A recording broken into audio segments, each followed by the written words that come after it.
Lovac na naciste i direktor centra Simon Wiesenthal, Efraim Zurof, obišao je nekadašnji logor Staro sajmište u Beogradu i odao poštu žrtvama genocida.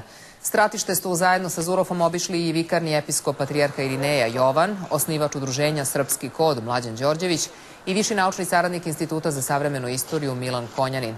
Efraim Zurof najavio je i da će operacija Poslednja šansa, čiji je cilj privođenje pravdi nacističkih ratnih zločinaca, biti uskoro sprovedena i u Srbiji.